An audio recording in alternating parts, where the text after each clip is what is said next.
அவங்க கம்மானாட்டி.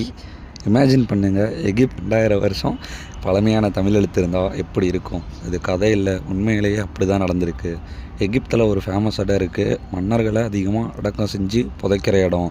அந்த சுவரில் தான் பழமையான தமிழ் பிராமி எழுத்து கிடச்சிருக்கு. அதில் மீண்டும் மீண்டும் ஒரே பேர் தான் வந்திருக்கு. அந்த பேர் வேறு எந்த பேரும் இல்லை, சிகை கொற்றன். ஒரு தடவை இல்லை, 5 வெவ்வேறு கல்லறைகளில் மொத்தம் 8 தடவை அந்த ஒரே பேர் வந்திருக்கு.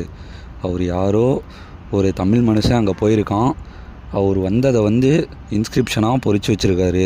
இது நம்ம இப்போ எழுதுகிற மாடர்ன் தமிழ் இல்லை, இது தமிழ் பிராமி. சங்க காலத்தில் யூஸ் பண்ணிய எழுத்து. ரஃபாக ஒரு 2000 வருஷம் பழசாக இருக்கலாம்.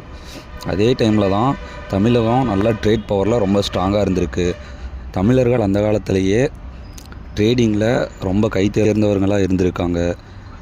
இந்திய பெருங்கடல் மூலியமாக போய் ரெட்சி துறைமுகங்களுக்குள்ளே போயிருக்கலாம். அங்கேருந்து நிலப்பாதை வழியாக எகிப்துக்குள்ளே போயிருக்காங்க. அதாவது சிகை கொற்றன்னு ஒரு வணிகர் இருக்க வாய்ப்பு அதிகம்.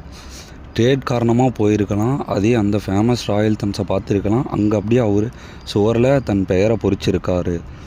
கொற்றன்னா சங்க இலக்கியத்தில் வெற்றி பெற்றவன் இல்லைனா தலைவன் மாதிரி அர்த்தம் வரும். அது பட்டமா இல்லை பர்சனல் நேமான்னு இன்னும் எக்ஸாக்டாக தெரியல. சிகைன்னு என்னென்னு ரிசர்ச் நடக்குது. ஆனால் முக்கியமான விஷயம் என்னென்னா, இது ஃபேக் ஸ்டோரி இல்லை, ஆக்சுவல் ஆர்கியாலஜிக்கல் எவிடன்ஸ். இதிலேருந்து என்ன ப்ரூவ் பண்ணுதுன்னா, தமிழர்கள் அந்த காலத்திலேயே குளோபல் லெவலில் ட்ரேட் பண்ணியிருக்காங்க.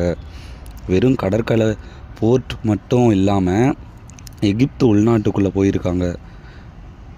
இது ஒரு ப்ரெசன்ஸ் ப்ரூஃப் தான். ஒரு தமிழ் மனுஷன் அங்கேயும் போயிருக்கான், அவன் பேர் இருக்குது, அவ்வளோதான். 2000 வருஷம் கழிச்சும் அந்த பேர் நமக்கு இப்போ பேசுது. சிகை கொற்றன் யாருன்னு தெரியாமல் இருக்கலாம், ஆனால் அப்படி உண்மையிலேயே ஒருத்தர் போயிருக்காரு, அவ்வளோதான்.